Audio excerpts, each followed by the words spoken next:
Tick-tock, time to rock. D Wood here with Destiny.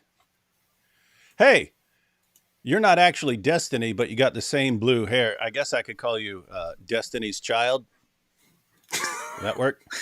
That's good. And I could bring out a song called "I'm a Survivor, I'm a baby," something like that. Yeah, Someone's probably made that same joke to Destiny like a trillion times over other people with blue hair, I guess. I don't know. most definitely, most definitely. Uh-oh. Yeah. We have here people's thoughts on slow mode. Yes. Yes, it is. Yep. We have it. We have it here. Hey, so anyway, we're over here on my channel now, and we're gonna talk about Mut'ah. You heard of this, AP? Mut'ah? Mut'ah. Have I not heard about Mut'ah? Yes, I have. I have. It's a very, very nice practice, a very considerate practice that is meant to deal in a very gentle and nice and positive way with the sexual needs of men. Yeah. Yeah, it is. There's lots of stuff in Islam that's really convenient for that, and Yeah. it's just it's really interesting when you look back at. There needs to be something really thorough done on this. When you look back at the things that drew people into Islam or kept them in Islam at the beginning, the kinds of arguments and evidences that they found persuasive back then. Very, very different from what Muslims say today. When Muslims are speaking, well, I guess it depends on the audience, but if they're speaking, we've talked before about how they'll adapt the message to their audience. If they're talking to people who believe in women's rights, they'll, Muhammad was a feminist. If they're talking to people who really value science and, the Quran is this great scientific book, they'll just adapt the message. But in general, if they're talking to like Christians or something like that, it's like, don't you believe that we should all submit to God? Islam is just the worship of Yeah. one God. It's just pure monotheism. That's it. Why would you have a problem with that? That's what it is now.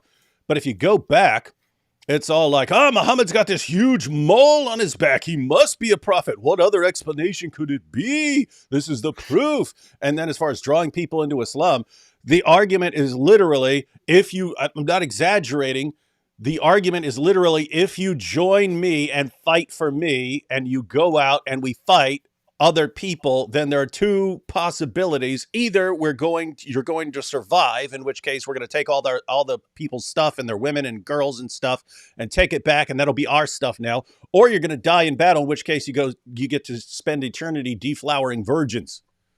That was the big draw. That's when you started seeing like massive amounts of people coming to Islam. We're part of a big organized gang/religion that's going around taking everyone's stuff, making everyone pay us to not be slaughtered, and we're just going to keep doing this and getting more and more stuff throughout the world and banging more and more chicks. And like, oh yeah, where do I sign up for that? This makes me think. I wonder if I went out today, for example, and started a new movement and told people all of these things, like, hey, I have this fantastic, I received these fantastic revelations, and according to those, it is actually true that if you follow this path closely and well, and after you die, you will go to a better place where you will have endless sex with people of amazing bodies that you have never even experienced before. This will be your entire life. I wonder if I could convince people like that. I don't know. Maybe it still works. Yeah, I'm trying to think who this is gonna reach, but yeah, I don't know. That seems to be a good recipe. But so it's weird. The actual recipe in Islam all along has just been whatever your target audience values, just say that's what they're getting by converting. So if you want to bang lots of women right now and girls and then spend eternity doing that, oh, have I got a religion for you. Oh, you're all about monotheism and just worshiping God. Oh, have we got a religion for you. Oh, you're all about science. Have we got a religion for you. It's just whatever you want. Islam is it. Yeah. Isn't that interesting? All right, guys. So we're going to watch this is going to be a short show because I have to be on for This Week in Jihad at 8:00. And so, but that's cool because we've got a video by a Muslim revert who apparently people have been guys have been proposing Mut'ah to her, and and she doesn't know what Mut'ah is, so she's asking. So uh, we're here to help, lady. If you want to know what Mut'ah is, we can break it down for you. We can help. We're here to help all the people who've converted to Islam without knowing anything at all about it, except for what you heard from some Dawa guy. We're here to help. We're here to answer your questions. Um, If you just want to know more about Mut'ah, come to us. We can tell you all about it. Yeah, now I did want to point out here at the beginning that this is Apologetics Roadshow channel.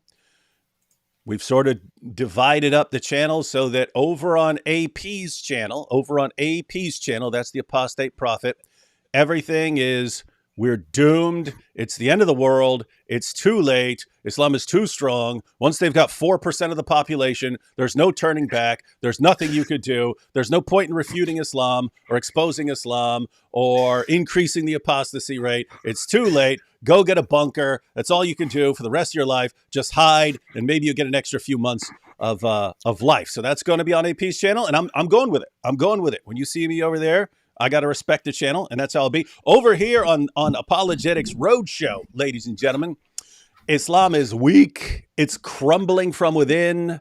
The Dawa guys are in panic mode. The apostasy rate went from 0 to 24% in like 15 years. And that's the statistic from a couple years ago. And that's continuing to accelerate. Who knows what it is now? 28, 30%. What are we aiming for? 40, 50, 60, 80, 100%. We're going to keep going. The reason the Dawa guys are going around thumping their chests, oh, we're so strong, we're so strong. They're in panic mode. They're so desperate. They're clinging to people like Andrew Tate, whose trial for sex trafficking and so on is about to start. They're clinging to Sneeko, who embarrasses them literally every time he opens them, but they have nowhere else to go. Anyone with a platform they'll cling to because that's how desperate they are. And as far as what's going on with the war right now, the reason they're throwing tantrums literally all over the world and aligning with groups that they would exterminate ordinarily, the LGBTQ, they would exterminate them. Why are they aligning with them? Because they're absolutely desperate. They will cling to anyone who will agree with them for any reason and partner with them because they know if Israel continues and Hamas is wiped out, Israel has a total victory, the entire Ummah is going to be wondering, what just happened? We just threw one of the biggest tantrums the world has ever seen, and it didn't work at all. How can we say that God is on our side and not their side? They know it's going to sink in. They know that people are finding out about all the things that Muhammad did, including the one we're about to talk about right now. They're about to find out all of that. The apostasy rate is going to skyrocket even more. It's going to crumble. They have no plan B. They're in panic mode. That's the way it is, and we get to watch it happen and accelerate the destruction. So that's how we are on our It is channel. great, right? It is great. It gives me a lot of hope. It's great, like how people are more and more people are being exposed to how bad Islam is, and we are helping, with every single video, with every single stream Yep. that we are making. Mm-hmm. Another person gets exposed to this now because of this war that Hamas started through their savagery. This has opened new doors, and more people who otherwise weren't part of the conversation came into the Mm-hmm. conversation. Mm-hmm. Now they hear about all of this as well, and now Mm-hmm. they find out what the problem is and Mm-hmm. why Islam is the problem and how Islam causes the problem. So more and more people are turning against it. Mm-hmm. While it may seem like there is this big, loud opposition to Israel and this big support for Islamist movements, on the contrary, you have so many people now standing up and openly acknowledging and realizing that it is actually a religious problem, and that this religious problem can just not be further ignored anymore. So this is really good to see, and I'm glad that we are here, just sharing more of this experience with people. This makes me happy. Yeah. See, ladies and gentlemen, that's what we get with Blue Hair AP. Blue Hair AP on this channel. Super upbeat, super positive. Total victory is in sight for us, ladies and gentlemen. We got this until we're back on AP's channel, and then we all doomed. We're all gonna die. All right. I did say to you before the channel, for a second, I had to overcome a big burden, but I did say to you, David, I'm sorry about yesterday. Yeah, that was kind of concerning yesterday because I was like, "Hey guys, take this opportunity to go out and expose Islam because if they're bragging about making you uncomfortable, here's how you can make them uncomfortable. They get really uncomfortable if you start making fun of their prophet. So learn to make fun of their prophet better." And Navy's like, "No, don't do that." I was like, "Wait, what? We've been doing that's been what we've been doing for years. Now we got no." So anyway, Yeah. uh, so we're gonna I'm gonna take the couple super chats real quick, and then we're gonna jump into the video. I did want to give a little update. Remember, we mentioned yesterday the Ahmed ex-Muslim channel. So he's an ex-Muslim in Canada. He's a Christian who now has been exposing Islam for a while. He's got over 50,000 subs on his channel. But he got into an accident, several car accidents several months ago, and he's been out of work and recovering and stuff. And anyway, hasn't been able to pay his rent and got an eviction notice that he's going to be evicted unless he pays like several months of back rent. Anyway, they put up a fundraiser. We mentioned it and sent it out and stuff like that. Anyway, he shattered the goal. The goal has been shattered. So there was the goal. That goal has been shattered. So thanks to everyone who contributed to that or prayed for him or helped out in any way. All right, a couple super chats, and we'll jump into the video. That almost sounds like my name, Lotar. What? What sounds like your name, Lotar? Lotar's a cool name. That's a very, very old name. Yeah. Did you know any Lotars in Germany?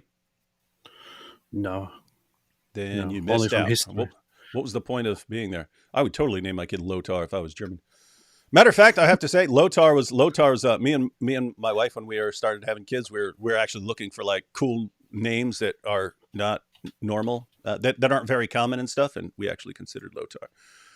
Naming a child Lothar in Germany would be like naming a child. I can't even think of an example, but one of those ancient names in Yeah. English. I don't know, Yeah, whatever. yeah, I really like the name, but I can like zero in on like my mind automatically starts going on how will people make fun of the name, and you got Low Ah, and you've got Tar in there, and it's like there's a bunch of possibilities for making fun of the name. And that's so cool. you Fun. got my kid's named something that if other kids start making fun of his name, then he has to beat up 5 kids, and then I have to go to the principal's office and stuff. You know what I mean? Yeah, yeah. I saw Rationality Rules response to your video. It was so fallacious and fallacy, it belonged on Goat Hub. Yeah, it was pretty bad. Hey, look. Hey, we're talking about Mut'ah, and someone put Shar Mut'ah.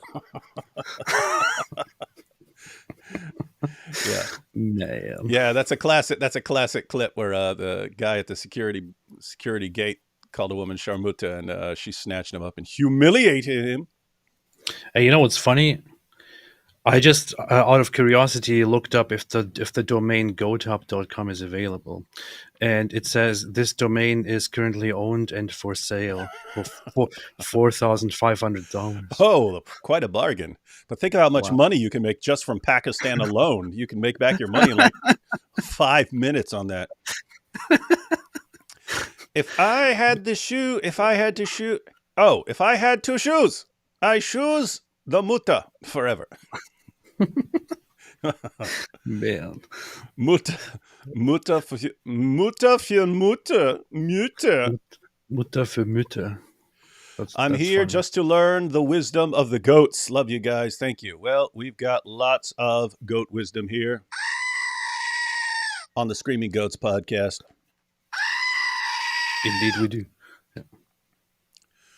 What's the hardest part about being a Muslim man? We're going to see. Hey, am I not handling hardest. this roughly, or is it just me? Because now both ears are missing on my goat. Yeah, what's wrong with you? I don't. My goat has been perfectly intact since before Christmas, and yours is already like all banged up. Yeah. Be gentle. Put that thing into like a glass case or something like that. Ruining it. Let's see. If I was a Muslim, I would not want to convert Europeans. We could create Islam in our image and kick butt against those heretics, Sunni and Shia, and take over Mecca. Yeah, it is interesting how it's like crumbling from within, and their focus is outward because there's nothing they can do about it. Um, David Wood, I wanted to tell you this yesterday. We have to stand for the truth until the end. Even if we die for Jesus and the truth. Thank you. You ain't got to tell me. D Wood's ready. D Wood's ready. This is the spirit. I like it. Mhm. Yeah. I'm all about protecting children. Do you have a religion for me? Oh, yes, we protect them from the time they're. Can you imagine Hokikachu? Oh, we protect him. We protect him over and over and over all night long. Freaking perverts. That's actually part of its argument Yeah, no, that's what I mean. that That's why I wasn't marriage exaggerating. marrying them is done for the purpose of protecting them from engaging in actions that are otherwise, perverted or haram or whatever, and taking a sex slave at any age, even if she's like 5 years old, on the battlefield, is just to it's better than letting her die Hmm. right there. Therefore, just marry her or therefore just take her as a sex slave. Like those are the two alternatives: take her as a sex slave or let her die. There's Yeah, just no middle. yeah, There's just nothing between. yeah. It's just always look. You gotta look. The only way to help kids is to bang them in Islam. It's funny, that's built into their apologetics as well. It's like Muhammad had to marry Aisha because Allah knew that she would preserve lots of important hadiths. So, like, even learning about Muhammad, in order to learn about Muhammad, he has to bang a little kid. It's just everything involves banging kids. Beast. Good luck with the show, gentlemen. Yes. I figured out why you always pick on Mike Winger. You look like him and you are insecure about being a nerd. One, I don't look like him. And two, even if I did look like him, he's a nerd. It's totally different. It's a totally different thing. Yeah. I live in Eastern Europe next to Bosnia, which is Islamic country, and the Muslims there are 20 years behind the English-speaking community when it comes to dawah. Debating them is painful. Oh, yeah. I mean, can you imagine? I mean, I assume they've been like they're still in What does like Zakir what night does it mode or even something. mean? What does it even mean? I live next to Bosnia. Why don't you just tell us where you live? Croatia, Serbia. Um, AP atheist members gift almost 500 memberships. D Wood Christian, no one gifts memberships. Draw your own conclusions. You see, That's true. this is the proof that atheism is true. Atheism is true. AP's fans do give tons and tons of memberships. I have noticed that. That's true. That's true. It's Islam because the converting. Okay. The Jews are coming in and doing that. Yeah, they're doing it. You see that? Islam, it's a way of funneling shekels, guys. That's what it is. Islam converting Westerners is going to backfire big time. They will ask questions eventually and look on YouTube. All they're doing is creating an army of more knowledgeable apostates in the future. Yeah, I've been saying that for years. I mean, in fact, this goes back. I read this in probably 2007 or 2008 in a Muslim booklet that was being handed out that was pointing out this problem of just rushing to win converts. They pointed out that I think it was around 60% of new converts to Islam in the West will leave Islam within 2 years. Wasn't it So higher than that? I thought it was even higher than 60. it might. I mean, that's what it was back then. Again, that was in a Muslim pamphlet, and it was, and this is like 2007, 2008, somewhere in there. Yeah, it said 60% of new Muslims will leave Islam within 2 years. And so they're trying to figure out what to do about that. But I mean, think about this. If you go out and you win 10,000 converts, according to that figure back then, if you create 10,000 converts, you've just created 6,000 ex-Muslims 2 years from now. Yes. And so you're actually making more ex-Muslims than you are winning people. You're losing ground over time. Yeah, we should have that. That's why we should probably encourage people converting to Islam, because that Yeah. will increase the number of ex-Muslims. Yeah, and it's really bad with how they're doing it, like how they go just for video purposes will get some kid on the streets of London to convert to Islam, and then the kid goes home, and it's like, you seriously think that kid's going to be a devout Muslim now on? No, you just made another ex-Muslim. Or when they strive to get on someone's podcast because they know they can lie in an atmosphere of ignorance and just make up a bunch of stuff about Islam, and they're talking to a bunch of people who don't know any better, and so maybe some of them will convert, until they actually look it up, and then you just created a bunch more ex-Muslims. So it just doesn't. They're just in trouble when people have access to information nowadays. This could have been successful way back in the day, but they're in trouble right now, and they got no plan B. Some people are bashing Patrick Bet-David now. For what? I What do you do? saw recently some Muslim apologists were calling him an Islamophobe because actually, it was from one of those idiots who went on his show to preach about Islam and was like, "Look, Patrick Bet David, wow, he's so respectful, and he actually gave Muslims the opportunity to come here Hmm. and preach and this and that. This is a very good sign. He's a very good man." And then he started talking about how Christianity is not the religion that tells people to go out and slaughter a bunch of people in the name of their ideologies and their ideas. It's a different religion that Hmm. encourages things like this. And he had this monologue about how Christianity is not violent and Hmm. Islam is, basically. Hmm. And then some people made videos and posts about, oh, look at this, look how he immediately took advantage of us and turned Hmm. against Islam because Yeah. he's an Islamophobe. Yeah, but you could tell even back then, remember, because he was trying to get Ali Dawa and Muhammad Hijab on there, and then they act like he's trying to sabotage them, and they post a video, and hey, you have to apologize to us now, or you like he needs them, he needs these Dawa guys. He's got a massive platform and a massive podcast, and they're like, hey, you need to come to us and apologize and beg us. Um, but yeah, that dude, this is what I'm talking about. You got these guys who back then, he's actually trying to build bridges between Christians and Muslims. He was on that bandwagon of Christians and Muslims should be united in fighting the ills and evils of society. And then he gets some Christians and Muslims on the show, and the Muslims are like, yeah, we're gonna kill you, we're gonna kill you, we're gonna keep. Yes, of course we're gonna kill you. As soon as we come to power, we can kill you. And then he's like, okay, so what about Dylan Mulvaney? And it's like, dude, one side says they want to kill the other, and you're still trying to unite against Dylan Mulvaney or something. What's wrong with you? That was really the dumbest moment that I've seen on his channel. Yeah, Um, and the thing, what these guys don't realize when they attack, right? Because they're attacking in all directions now. They're making their future enemy. These are all these guys. Jordan Peterson was trying to build bridges, right? With his get a Muslim pen pal, and they're all trying. Hey, let's bring everyone together.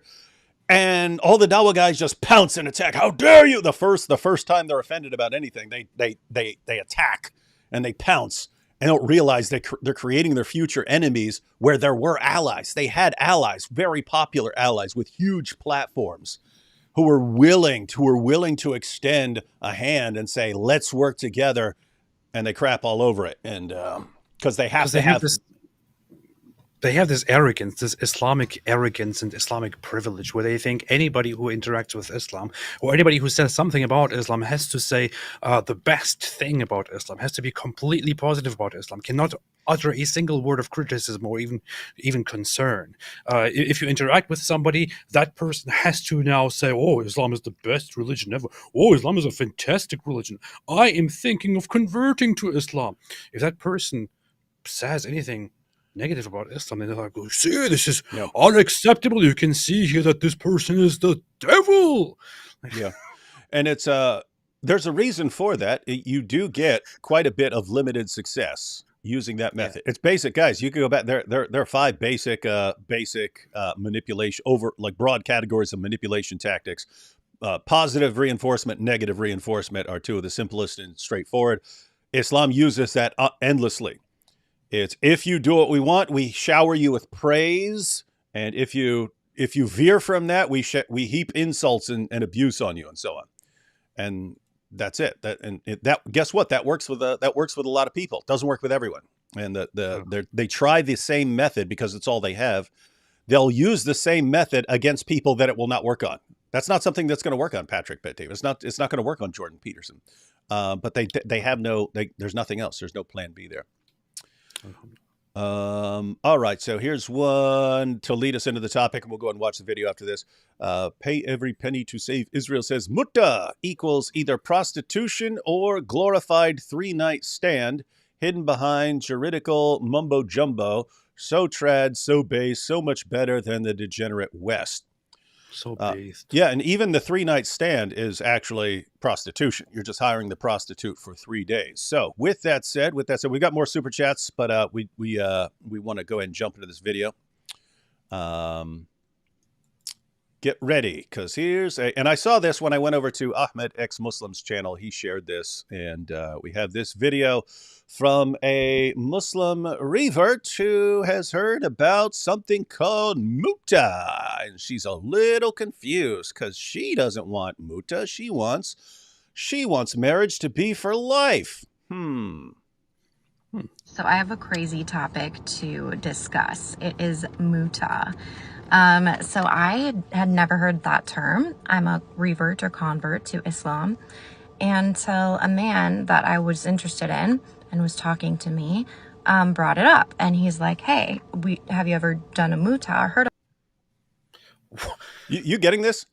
Oh, she's what? You get this already, guys. So she's a new Muslimah. She knows she has to wear her thing around her head.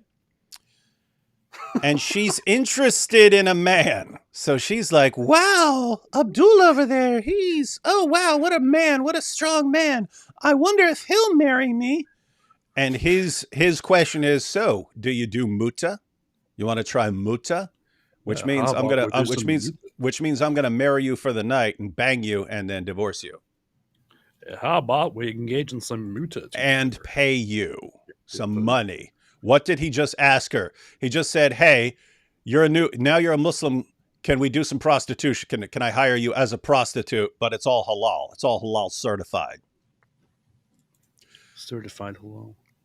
Let me back this up because it's interesting. You have lots of Muslims who say, no, Islam, it only allowed Mut'ah marriage for a little while. And you do have some hadiths on that, but we're going to take a look at that. And by the way, guys, when we've focused on making certain issues common knowledge over the years, right? You just have to keep hitting the same issues over and over again until it starts becoming common knowledge. We are at a point in history where Muhammad's marriage to Aisha is becoming common knowledge. Now you have like very popular streamers who don't deal with Islam much saying, hey, what's up with this? What's going on with this Muhammad and this 9-year-old girl? So you have that. But this is one of the issues that should be made into common knowledge over time. Because, I mean, think about this. I mean, she converted to Islam and she's obviously never studied it. Because it's kind of hard to miss Mut'ah marriage. But let's back this up. I want everyone to hear. So follow the trajectory here. She converted to Islam. She's interested in a guy. She's chatting up the guy, and he asks her to hire her as a prostitute in Islam. 100% halal because he's going to pay her. And she's not familiar with this. So listen again to what she said. Easy topic to discuss. It is Mut'ah. So I had never heard that term. I'm a revert or convert to Islam until a man that I was interested in and was talking to me brought it up. And he's like, hey, have you ever done a Mut'ah or heard of a Mut'ah? Guy, I was interested. I hope you're not still interested in him, lady. I want to talk about Mut'ah. Because guess what? If you were to marry this guy and become this guy's permanent wife, well, as a Muslim, he's allowed to have multiple wives. So while you're his home wife, this is the sort of guy who, if he's not married already, is gladly going to go around doing Mut'ah marriages with other women, and you're interested in him. Wild stuff. It's maybe, I don't know, if somebody comes to you and says, hey, you want to do Mut'ah, you should say, no, Mut'ah, lover. No, I hadn't. So I looked into it, and y'all, it's basically like research. A temporary marriage, which in and of itself is like an oxymoron. You think? That's nice. Guys, did you hear what she just said? That if a marriage is temporary, it's an oxymoron. Marriage is supposed to be for life. AP, is marriage supposed to be for life in Islam? Is that the rule in Islam? In Islam, nope. There is no such rule.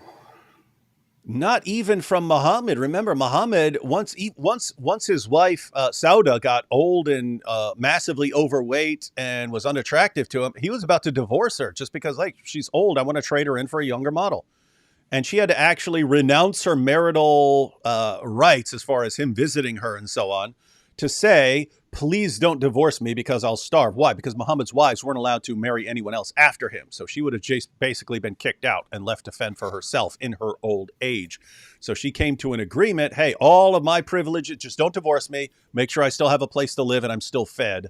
Other than that, you give any time you would have spent with me, just go spend it with your child bride, Aisha. And the Quran praised her for being willing to renounce her marital privileges and so on to stay married. The Quran praised her for that. And so that's the pattern of conduct. The pattern of conduct in Islam, Muhammad is someone who says, hey, we've been married for a while, but you're getting kind of old now. I'm kind of old too, but I've got the power here. So I'm going to get rid of you and trade you in for a younger model. This lady, we're not even talking about Mut'ah yet. We're not even talking about going and hiring someone for sex for 3 hours or 3 days or something like that. We're not even talking about that view of marriage. We're not even talking about Surah 65 verse 4, which talks about divorcing prepubescent girls. So you marry the prepubescent girl, you have sex with her, you divorce her, pass her on to the next guy who has sex, who marries the prepubescent girl, has sex with the prepubescent girl, and divorces the prepubescent. This is what Surah 65 verse 4 is about. It's about marrying, having sex with, and divorcing girls all before the age of puberty. And what the rules are, and this, she has it built into her head. Oh, marriage is forever. So what is this stuff about Mut'ah? Because everyone knows it's till death do us part in marriage. And this is the problem. People think that the way you like things, that's what Islam is. Why? Because that's what the Dawah guys do. Whatever you like, Islam is that. Islam is that thing. Look at her. My goodness, look at her face just at the thought of, isn't it weird that you could just marry for a couple days? Interesting. Let's go through some more of this. Like, marriage is supposed to be forever. Oh my goodness. Like a temporary marriage, which in and of itself is like an oxymoron, right? Like, marriage is supposed to be forever. Whatever. So the more I looked into it, the more research I did. It sounds like Rosie. Well, I did my research. Felt very uneasy. What's up? This is so wild because in the Muslim world, people who don't convert to Islam, especially women who don't convert to Islam but who are part of Muslim, don't just go online and talk about these things and don't just say, oh, I just heard this new thing about, in Islam, and guys, I want to tell you about this because that's just confusing to me because, isn't marriage supposed to be forever? Like, this is stuff that people in the Muslim world don't really do. This is a revert. Maybe we should call this the R word, actually. But this is a convert thing, especially a Western convert thing. This is very different, and I guarantee you there are lots of. I'm sure they'll jump all over for this and try to. No, Mut'ah is this great thing that was just allowed for a little while and then not anymore. Even though she's literally aware of guys who are still practicing Mut'ah because it still happens. We're going to see why. But, think about this. What everything she said already in this short clip, it's, hi, I got into Islam and I have no clue what the view of marriage is. I have no clue about Mut'ah. These are all things that I would have heard about very quickly if I had listened to any of the critics of Islam before jumping into this. But I have no clue about anything. And so I'm just going to post my questions on the internet. Hey, what's up with Mut'ah? What's up with Mut'ah? Yeah, what's up? Wait, we're going to find out. We're going to help you out. We're going to help you out, dear. Well, let's let you finish here. So the more I looked into it, I just felt very uneasy about it and didn't feel comfortable with that term. Because when I want to marry somebody, I want to be with them forever. By the way, you know what this just reminded me of? Remember Muhammad Hijab's video where they're talking about secret second wives and how you can lie to your wives about having other wives and keep them all in the dark about each other. And then he kind of went off and started going, this isn't the religion of women's feelings. We're not worshiping women's feelings, right? And she's sitting here, I feel that marriage should be forever, and I feel that this is weird. I feel that something is wrong. What would Muhammad Hijab say to this woman? It's like, we're not worshiping this is about submission to Allah, not submission to your feelings, lady. And you're submitting to your feelings and think you're submitting to Allah. It's wild He would say stuff. Allah doesn't care about your feelings. Yep. That should be the Islamic version of facts don't care about your feelings. I don't know. How are Muslims not walking around with shirts that say Allah doesn't care about your feelings or something like that? We should popularize that. We should Muslims learn something. Learn some new slogans. Hey, that should become a line of shake your booty. Like you just play someone, I feel that and shake your booty. Allah doesn't care about your feelings. That's a good point. Make responses. Matter of fact, you could do an entire response series where someone just posts something and they're like, well, I feel that. And then shake your booty just pops up. Allah doesn't care about your feelings. And then it goes on. That'd be funny.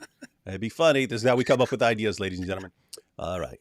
Back to this super researcher here. Because when I want to marry somebody, I want to be with them forever. Like, That's his choice, though. I don't plan to be with somebody just for a short period of time. Like, whatever differences we have in a marriage, I'm going to work through those. I want to work through those as a couple. You can try to work through those. Gosh, she's clueless. She's clueless. This sounds like very weak woman talk. Obviously, this is like we're talking about the sexual needs of men. Who are you to express your feelings as a woman? Yeah. Islam is all about satisfying the sexual needs of men.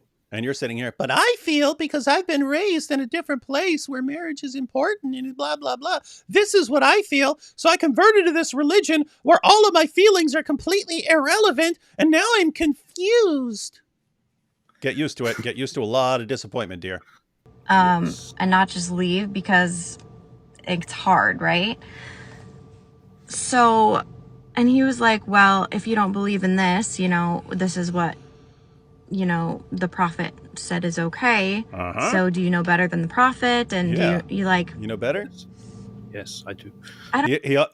He also allowed your husband to marry multiple wives and take a child bride from his dawa buddy if he wants to, and have concubines and trade you guys in and out all he wants.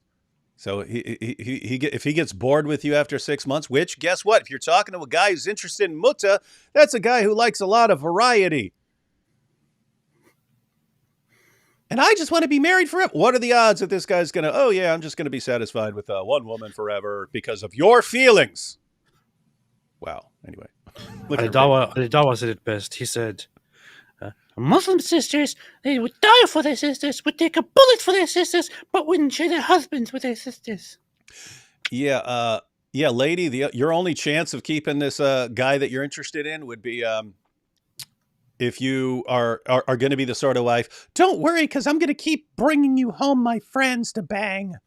Oh yeah, that's gonna be beautiful. And I'll keep trading them out. I'll basically be your bottom girl wife. Ooh. I don't want to answer that question because but I don't want to answer the question. Do you know better than Muhammad? Muhammad said it. Your feelings say one thing. Muhammad says something else. Muhammad doesn't care about your feelings. Who's right? The prophet or your feelings? Watch your prophet said is okay. So do you know better than the prophet? And do you like? I don't want to answer that question because but this makes me feel very uneasy. So what do you guys that are born Muslims or have studied more than I have, what are your thoughts and opinions on Mut'ah marriages? Mut'ah. All right, so everyone got that? She converted to Islam. She reverted to Islam.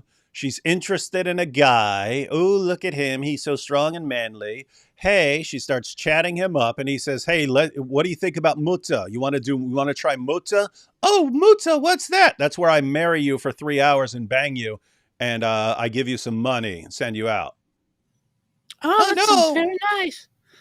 But I thought marriage was just for life, like I've heard from other people. So what's going on with that? That doesn't seem right. Well, who knows better, you or Muhammad? Well, I'm a Muslimah now, so I can't say that I know better. Okay, then shut up and do Mut'ah with me. Well, let me go ask the audience first. Say, all of you out there who are watching right now, should I do Mut'ah with this guy? This is Islam. This is Islam.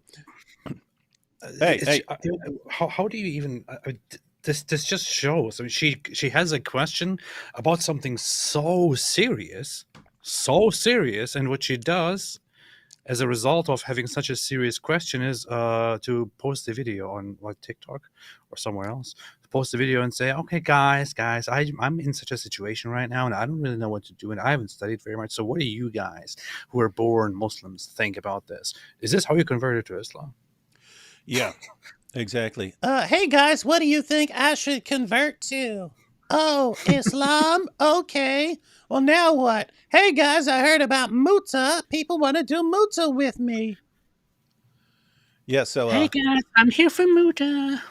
hey, so check this out. So anyway, I posted I I set this up like whatever it was, 6 or 7 in the morning. I set up this live stream and so had her picture up there. But then Jai from Jai Apologetics said, "Oh, I'm familiar with her. Check out these screenshots." So he took some screenshots of comments on her videos. You ready for this? Yes. He took some screenshots. He took screenshots from her videos. Check this out. "You are so beautiful. Will you marry me?" "Nope." "Why?" "I like you so much." "I really like you so much. Why you do not talk to me?" "I really like you. Talk to me, please." Oh my god. You got to up your game, bud. You got to up your game. Got to up your game. You got to say, "Yo, baby, I'm breaking my fast. How about a date?" But it's gonna be fast. Check this out. Totally different guy. "Please, you marry me." "Please, you marry me." He spelled me right. She says, "Nope." And then I don't, "Not in this way, my friend. They know us more than we know ourselves." Muhammad says, "Mashallah, cute. Mashallah, cute. I am single. I am Muslim, single, unmarried. I am looking for a wife and my soulmate. My heart, you will marry me. I don't smoke and drink." Jeez. Kaba Kaba emoji. Kaba Kaba heart emoji. My god, these people. She has to reject all these. She says, "Hope you find her." He says, "Looking for the soulmate." "Marry with Muslim man." She says, "I am." That's good, sister. So she is marrying a Muslim man. And I'm sure he will fulfill all her wishes and desires. "I'm Muslim. Please marry to me." "No." "Why?" "Marrying is a sunnah of the Prophet, peace be upon him." You know, I wonder if the guy who made the Muta suggestion to her was actually a Shia Muslim and she wasn't even aware of the difference because she doesn't have any idea about this religion that she converted to. Yeah, it's more frowned upon in among Sunnis, but there are Sunnis who do it. We're going to see. Yeah, We're yeah. going to see why they think they can pull it off here in a. And there's also a tradition. It's also, I mean, in the early 12th century, 13th century, 14th century, there were texts. There are texts from those times that still say the scholars generally agree that it is permissible. However, some say it is objectionable, and so on. But at some point, it came to be accepted as wrong according to the 4 schools of thought in Sunni Islam. But there are still arguments that can be made for it, or just call it something else. Indeed, we're going to see exactly why that is. We're going to see why that is. So she says here. So someone says, "Or just marry a Muslim. No need to be Arab." She says, "My fiance is Arab, so I'm not going to marry some other race." So now she has a Muslim fiance, so she's all good to go, and she can live happily ever after with a man forever. This guy says, "I am a young Arab Muslim from southern Egypt. I work as a supervisor for safety and environmental health. I would like to propose to you." I like how it's all like all these are like applications. This is like, how desperate Muslims are. I mean, you see this, right? This is very common. Muslims can be very desperate. If you are a, I'm serious. If you're a white woman, uh, that's it. You're the ultimate. You're the ultimate status symbol. you are so desirable to these people. However, it's only up to a certain point because they will worship you and they will worship you and they will fight for you. They will kill each other for you. However, once you actually become the wife, then things turn around, because then suddenly it becomes normal for the person who has you, and then the whole treating you like a second class human will start, and so on. We have you, David, you probably received emails. I receive emails like that all the time from women who got into that, who were lured into such a thing, who got married. Well, like, hundreds, if not thousands. I would guess thousands, but and who conservatively, now say hundreds. my life is ruined because of Mm-hmm. this. And pretty much everywhere I go to speak, like clockwork, pretty much everywhere I go to speak where I announce that I'm speaking, 1 to 2 women will come up to me when I'm not speaking and so on, and tell me their horror story about how they got. Usually, some of them are women who converted and then left later on once they found out what it was really about. Lots of them are from Christian women who said, "Hey, the Muslim man," and this is the story I've gotten over and over again hundreds of times. Muslim guy that I liked and was super friendly, and I was super friendly with, and we were friends from school, and blah blah blah blah blah. And he told me that in Islam, it's okay for a Muslim to marry a Christian, and the Christian can be a Christian. A Muslim man can marry a Christian woman, and the Christian woman can remain a Christian woman. So he said there's no problem with us being together. So we got married, and everything was great until we had a kid, and then there was confusion about how we're going to raise the kid, and all of a sudden he changed. It became a nightmare, and his family stepped in, and they started insisting that I had to convert to Islam because we can't have the child being confused and so on. And then there's all this pressure on me, and now I can't get out because they say they're going to keep my kid and all this. And I've heard that over and over and over and over and over again. And you wonder, why does no one ever do the slightest bit of research on what they're getting into? And that happens because Muslims, yes, they are allowed to marry Christian and Jewish women, although it is not recommended. They are supposed to at first go for a Muslim woman. However, they are allowed to marry a Christian and Jewish woman, but they are also supposed to then influence her and convert her to Islam. That is how it's supposed to be. They're not supposed to give her freedom, but they always act like, "Oh yeah, totally. We can marry Jews and Christians. Look, this is how great Islam is." Look at this. She's already tweeting unpopular opinion. You don't have to be in love to get married. Well, that's not an opinion, lady. That's not an opinion. It's true. You don't have to be in love to get married. That's true. But the question is, why have you already? I mean, you clearly had some wonderful ideas about, oh, I'm going to meet the man of my dreams and be married forever, and now you're already, well, we don't have to be in love, and People she's already do this very engaged. often. It's They condition you very, very quickly, and this woman agrees with what she said about not needing to be in love. She said, I absolutely agree. The aunties were right when they say, just marry him, you'll love him later. Good luck. And he'll beat you senseless if you don't. Good luck. Good luck. Good luck. Sure. All right. So that's our new revert friend asking about Mut'ah. So we're going to educate her on Mut'ah. We're going to go through a couple Muslim sources on Mut'ah and see if we can figure out what's going on here. Let's go through a couple more super chats real quick. It's so funny that when they say stuff like this, it sounds like it sounds like they're acting like these are recommendations or these are opinions. It's not that at all. Mm-hmm. In Islam, you can't just build relationships and fall in love with someone and get married. That's not the way. You're supposed to just get married blindly without meeting and all that. And so this is not an opinion or anything. Mm-hmm. It's just them rationalizing or accepting what is obligatory and then acting like, oh yeah, you know what, I totally agree with that anyway. This blue-haired guy is spitting. Yep, spitting hot fire. Hey, check this out. This is actually a good suggestion. It's not destiny, it's prophecy. Your blue-haired character should be prophecy. That's good. Will that be funny? I was thinking I should call myself Molestini, but then I thought it's kind of weird. Molestini. you need to be an LGBTQ revert to Islam, who joins Queers for Palestine, and your name is Molestini.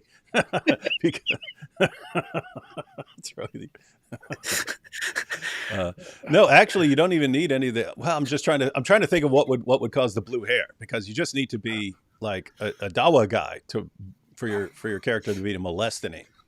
Yeah. But what would be the blue hair? Yeah, it'd have to be something like that. A prostrate prophet, AP. You should believe in Jesus. You should choose Jesus. Inshallah.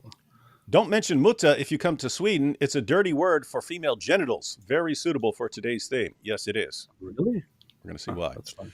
Watching CP now. Convert says Ibn Baz is stupid. Yeah, converts will say pretty much anything. You're watching CP. Somebody should call the police. How are you commenting over here if you're watching CP over there? It's cool that both of you flew with a donkey to Jerusalem, but the other passengers even flew with two. Wingaling for life. Oh, they're saying both of us are donkeys. Down with wingalings. Bunch of freaking nerds. That's a pretty good roast, actually. Good. Us Wigglings are all united over here at the Star Trek convention. Alhamdulillah. Like that. Mr. Bukhari, defecating upon one another. It's number 2. It's number 2. Noise. I purify my brother D. Wood. I raise him up. Hosanna. Have you thought about trying to trick AI into generating images of Muhammad? That's been done. You did that with Muhammad and Aisha, didn't you? Yeah, I did that. It won't accept it when I say Prophet Muhammad. But then I just tried playing with the wording a little bit, saying Muhammad the Prophet. But then eventually I thought, you know what? There's no need for that. Just say 50-year-old man in 7th century Arabia. With little girl. Oh, here's Muhammad. I mean, here's random guy. Yeah. D. Wood's goat. D. Wood's goat. Perfectly preserved. Christian. AP's goat. All messed up as if it just fled from Pakistan. Atheist. Draw your own conclusions. That's a good point. AP's goat all messed up as if it just fled from Pakistan. You see, this is the proof. They actually used the gruesome act child marriage to protect their children during the Armenian genocide. Interesting. We got to study that one day. Grab a book on it and actually read it and report on it. Inshallah. I watched the Nigerian Perspective Guy's interview with Matthew Wood and lost all respect for him on account he says Jews run the world and I love ANP. What's ANP? I don't know what that is. ANP, is that a party in the UK? God bless you guys. Plus CP, you guys have inspired me to expose evil Islam cult. Yes, that's what we're here for. I'm going to make pamphlets and pass it to people. Yeah, that's good. And guys, again, if every was person he referring to the ANP in America? I don't know what that would be the Nazi party. Oh yeah, not intro. I hope that's not. I mean, ugh. Oh yeah, as far as printing things out, helping people, yes, guys. Again, if you know one thing about Islam and you share that with another person, you've just helped. If you share it with 10 people, you do not need to know everything. Learn one important thing. Matter of fact, learn just about Mut'ah. We're about to go through some of the Muslim sources on Mut'ah. If you just learn Mut'ah, if you just take screenshots of the sources we're going to be looking at and you share those everywhere, you have made a difference. You would have made a difference with this young woman if she had been exposed to this information beforehand. Little harder when she's married and then has 2 kids. Going to be a little more difficult. Well, no, it's going to be a lot more difficult for her to escape it. Yeah, I live in Croatia. Bosnians still live in the Zakirnik era of Dawa. My favorite argument is when they say Arab women used to start counting their age from their first period. Yeah. Ask them for the, we talked about that yesterday. Just ask them for their source on that. What's your source? Because there is none. Because it's a lie and totally doesn't make any sense. I dreamed that maybe Matthew Wood could be a distant cousin of yours, David. Now I am your distant cousin as I am a Wood, and in so very depressing. Why would it be depressing to be my cousin? Why are converts to Islam called reverts if they were never Muslim previously? Oh yeah, so in Islam, according to Islam, everyone's born Muslim. And then your parents lead you to something else. And so when they convert to Islam, they believe that they're going back to what they were born as. which of course means that we're all ex-Muslims, and which means also that no religion in history has had more people leave it than Islam, according to Islam. Based. What do you guys think of Rudy Rockman? And what do you both think of Zoroastrianism? Know very little about Zoroastrianism and know absolutely nothing about Rudy Rockman. Do you know? Rudy Ruckman is this Israeli military guy. I don't know exactly what his background is, but we recently watched a video where he went and spoke to some drone operators to show what targeted drone strikes look like, and it was quite interesting. But don't know anything else about him. So Zoroastrianism, very interesting, very interesting. No longer very relevant today, very much dying out almost completely. Had an interesting history and was more tolerant than Islam, although you could say that it had some messed up practices, and still does. You heard it here, like folks. Incest. Ugh. Some bad optics on the AP show last night. I would ask him myself, but fear his wrath. Please ask him to keep the goat butt away from his nose. Yeah, some people are going to take a. You got to keep the goat butt away from your nose when you're doing stuff, AP. You can't be like this on the show. Oh, look, goat butt in my face. Shake it, goat. Shake it, goat. Shake it. Shake, goat booty. Yeah. AP's pronouns are uncertain and confused. Yes. I guess she is just a sharmuta. No, she's a little confused. She's just a little confused. But the guy was trying to treat her like one, but she's getting married to. I hope she didn't marry the guy who asked her for muta. A Sunni and a Shia walk into a bank. They shoot the Jew. What do you call? What's wrong with you? What do you call an Arab on crack? A prophet. What's wrong with this? By the way, where did this guy Nigerian perspective come from? Because I didn't hear about him at all until a few months ago, and now I check his channel out, and he has like 386,000 subscribers. I haven't even heard of this guy before. Very much needed, given what goes on in Nigeria. Very important to have some constant commentary on Islam. Yeah. When you're in trouble, you call DW. If you see, call AP. That's pretty good. We can make a theme song out of that. Yes, we shall. Then revert and you become Sheikh Abdullah bin Petroleum Z's third wife. Now revert and become Abdul's favorite side muta. What went wrong? Yep. Mm-hmm. That's what they do. I can tell if David is being sarcastic, but AP is hard to read yesterday. No more reading Ecclesiastes, AP. We get it. Everything is meaningless for the West. That is true. Look at this. Look at this. There's somebody here encouraging me not to read the Bible. See? You see? See? Stay away from the Bible because it's got Ecclesiastes in it.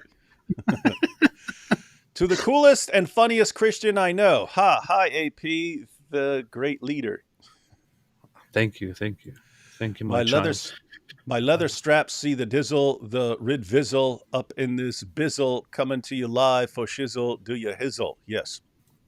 All right. Yes, So, yes. again, we got more super chats, but we want to get to Mut'ah. Mut'ah, ladies and gentlemen. AP, have you heard of this thing called Mut'ah? No. Yeah, let's check out some sources, ladies and gentlemen. Let's check out some sources. So here's the issue. Here's the let me state as a quick overview. Sunnis and Shias agree, at the very least, that Mut'ah was allowed for a while. Right? Yes. That's standard. It's in all their sources. Mut'ah, that's temporary marriage. So Muhammad's army would be out. They'd be a long way away from their wives, and they'd be complaining, "Oh, how are we going to make it? What are we going to do?" And he allowed them to hire prostitutes, but it had to be halal. It had to be halal certified. You can't just bang some random prostitute. No, you marry her. So if you want to go sleep with a prostitute, no problem. You marry her, have sex with her, and divorce her. You pay her something, that's her dowry. So keep in mind, it's the exact same thing as prostitution. It's just halal prostitution. It's halal certified prostitution. This is what Islam does. It doesn't say, hey, control yourself, control your desires. It says, okay, yeah, go ahead with your desires. Just do it in an Islamic way, so that the only way your desire can be satisfied is within some halal means. So your religion becomes the means of satisfying all your desires. You're not taught self-control. You don't have to learn self-control. You do all the same stuff. You can have sex with 50 different women. You just have to do it the Islamic way. Just have to do it the Islamic way. So let's look at a couple of sources and we'll see the issue. This is Sahih al-Bukhari, 5075. Narrated Abdullah, we used to participate in the holy battles led by Allah's messenger, and we had nothing, no wives with us. So we said, shall we get ourselves castrated? So keep in mind, these guys go off to battle. They go off to battle. They're away from their wives for a couple of days. Oh, should we castrate ourselves? We can't take it. We can't take not having sex for a couple of days. What are we going to do? We're going to die here. Shall we castrate ourselves, Muhammad? And what does he say? And what does he say? Does he say, dudes, control yourselves. Just control yourselves. Be men. He forbade us that. He forbade us getting castrated. He forbade us that and then allowed us to marry women with a temporary contract. Temporary contract. So I'm marrying you for these 3 days or these 3 hours or this day or this 2-day period, something like that, whatever the contract is. Wouldn't it have been perfect if Muhammad had told all of his followers, all of the men, to just castrate themselves? That would have been amazing. That would have been a good idea.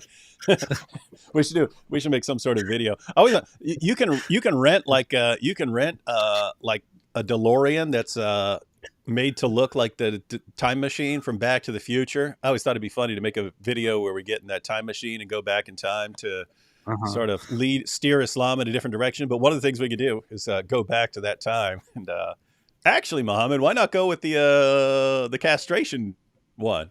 Okay, we do that. And then you come back to the future. And then you go back to the future and everything's fine in the world. The world has peace. So he forbade us that, so no castrating yourselves, and then allowed us to marry women with a temporary contract, and recited to us, O you who believe, make not unlawful the good things which Allah has made lawful for you, but commit no transgression. Guys, this is very important right here, very important. He just quoted the Quran to say Mut'ah is okay. The reason that's important is this is going to become extremely important in whether you think Mut'ah is still allowed. This is Muhammad saying you can practice temporary marriage, prostitution. You go find a prostitute, you just marry the prostitute while you're having sex with her, and then it's a quickie divorce right afterwards. And he says, O you who believe, make not unlawful the good things which Allah has made lawful for you. So what has Allah made lawful for you? He's made temporary marriage, Mut'ah, aka Islamic halal certified prostitution, lawful for you. Why is that? Why is this important? This is Muhammad saying that this verse, the Quran, allows you to hire prostitutes. So it's halal. It's halal certified. It's halal certified. Okay, let's keep going. Let's keep going. Go through a couple sources. By the way, Mut'ah literally means Mut'ah marriage literally means pleasure. Pleasure marriage, yeah. Pleasure marriage. Yeah. So now look at the chapter heading here. So this is Sahih Muslim, section on Mut'ah. Look at the chapter heading. Mut'ah marriage. It was permitted, then abrogated, then permitted, then abrogated, and it will remain forbidden until the day of resurrection. So they give the thinking of the schools of jurisprudence on this issue. It was permitted, then abrogated, then permitted, then abrogated. It will remain forbidden until the day of resurrection. Not so fast, not even according to the sources you've got here. So check this out. This is Sahih Muslim. Ibn Urayj reported, Ati reported that Jibr bin Abdullah came to perform Umrah, and we came to his abode, and the people asked about different things. And then they made a mention of temporary marriage, whereupon he said, so this is after the time of Muhammad, whereupon he said, yes, we had been benefiting ourselves by this temporary marriage during the lifetime of the Prophet and during the time of Abu Bakr and Umar. Now look what he said here. because the point is there are some discrepancies in the Muslim sources. Some of the Muslim sources say that Muhammad allowed Mut'ah for a while, and then he eventually forbade it. And then he said, no more Mut'ah, no more Mut'ah. And it's different. The time when he forbade it is different depending on what source you give to. It's common to say it was at the Battle of Khaybar. That's where he said, hey, I know you're about to hire some prostitutes. No more Mut'ah, no more Mut'ah, no more Mut'ah, No more Mut'ah. no more Mut'ah. All right. Look at what this says. This is from one of Muhammad's companions. Yes, we had been benefiting ourselves of this temporary marriage during the lifetime of Muhammad and during the time of Abu Bakr and Umar. So during the caliphates of Abu Bakr and Umar. So long after Muhammad died, they were still practicing Mut'ah. So how is that? If the Muslim community understood that it had been banned, why were they still doing it? Why are they still doing it during the caliphates of Abu Bakr and Umar? Quite a mystery. They didn't know. They didn't know. We totally forgot, and we started hiring prostitutes again, and no one bothered to tell us, and then we remembered later on. Same chapter of Sahih Muslim. Jabir bin Abdullah reported, we contracted temporary marriage, giving a handful of tails or flour as a dower. Notice, handful of flour. So basically something that the lady, so you're in a town, you're there to wage war, you're stopping in a town, there's a prostitute there. Hey, prostitute, come marry me for 3 hours. I'm going to give you a handful of flour so you can make yourself some bread. And I'm going to bang you, but you get to bake yourself a little bread out of it. This is Islam is great, treats women great. We contracted temporary marriage, so we hired prostitutes, giving a handful of flour as a dower during the lifetime of Allah's messenger. Notice what he says here. During the lifetime of Allah's messenger and during the time of Abu Bakr until what? Until Umar forbade it. Until Umar forbade the practice. And so this is what you find in the Muslim sources. Some of the Muslim sources say that Muhammad allowed Mut'ah marriage and that this continued. Muhammad didn't forbid it. This kept going through the reign of Abu Bakr into the reign of Umar. And then Umar is the one who said, no more Mut'ah. Why is this relevant? Well, AP. Yes, that's me. If Allah says Mut'ah, temporary marriage, hiring prostitutes, is halal, and a Muslim says, no, Umar forbade it, and therefore it's actually haram. Is there a problem with that in Islam? And you say, I'm going to listen to Umar and not Allah? Yep. By the Quran's definition, that would mean that they are taking Umar as God besides Allah. Yep, guys, that's according to the Quran and Muhammad himself. In the passage of the Quran, which talks about Jews and Christians taking their priests and rabbis as lords, the historical background of that, a Christian was there and he says, what are you talking about? They don't worship their priests and rabbis. Muhammad said, when you listen to a man about halal or haram, and it goes against what Allah says is halal or haram, you're worshiping the man. That's how people worship their priests and rabbis, by listening to them when they give an answer that is different from the one Allah gave. So think about this. If this timeline is correct, that Muhammad allowed Mut'ah marriage, temporary marriage, pleasure marriage, he allowed his followers to hire prostitutes. And if this continued throughout Muhammad's time, and he even quoted the Quran to say, this is one of the things that Allah allows you in the Quran, then it's halal according to Allah and Muhammad. If the practice was actually outlawed by Umar, and you say, well, Umar says we can't do it, therefore we can't do it, even though Allah and Muhammad say we can, then according to Muhammad himself and Allah, you are now worshiping Umar by not practicing. So think about this. By not practicing Mut'ah, or by saying that Mut'ah is no longer allowed, you are actually committing shirk and you're going to hell for worshiping Umar. That's some wild, wild stuff. Here we have also Sahih Muslim. Abu Nadra reported, while I was in the company of Jabir bin Abdullah, a person came to him and said that Ibn Abbas and Ibn Zubair differed on the two types of muttas. So notice what's going on here. It's talking about Muhammad's companions differing on various types of mutah. So you have tamatu of Hajj.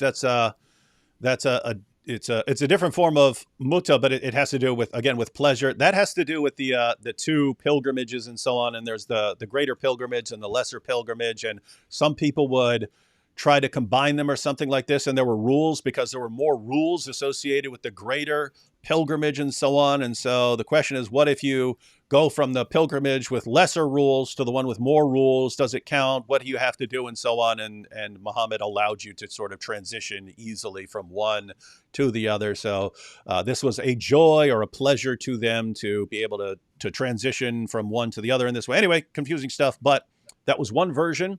And then there's also the version with women, whereupon Jabir said, we used to do these two during the both forms of mutah.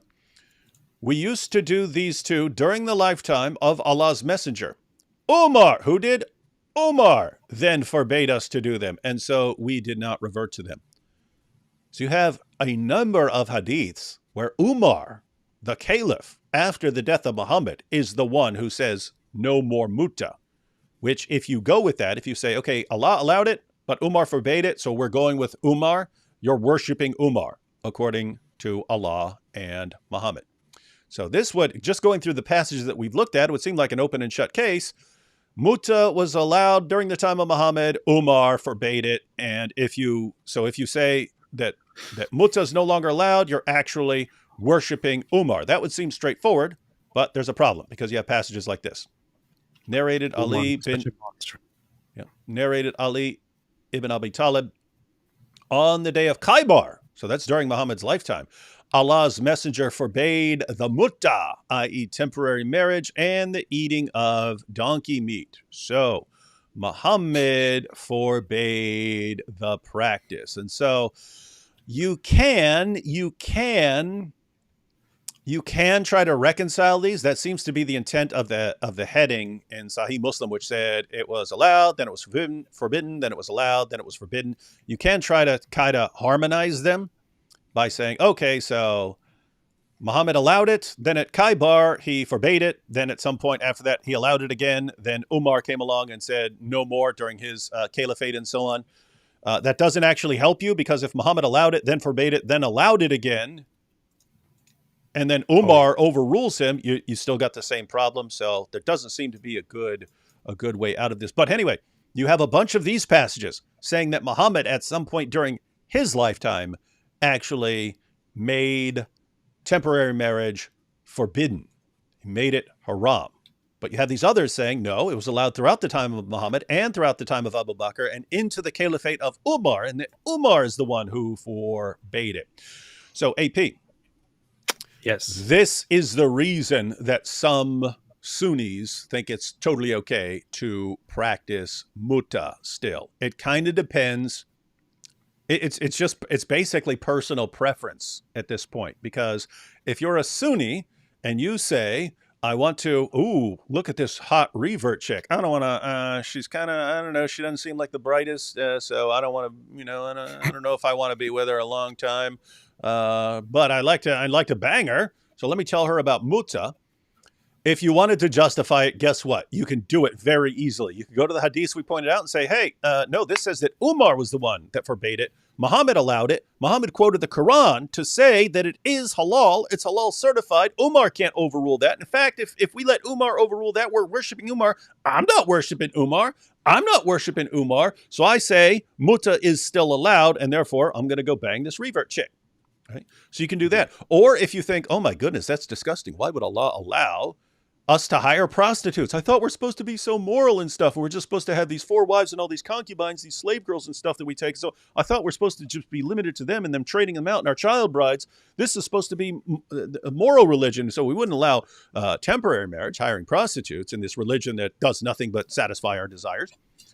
So we're so confused here. And so if you think Allah doesn't want you practicing Mut'ah, then you say, oh, look, there's these hadiths that say Muhammad actually forbade the practice. And so you see, Islam doesn't teach this. I agree with the overall message of what you said. However, from a Muslim perspective, or in the Muslim world, it would actually be a plus point. Like it would be actually a pro that she's not very bright. So they would be like, "Oh, she's not very bright." Okay, That's true. I knew it as soon as I said it. I had the same thought. That's why I tried to move on quickly. Yes.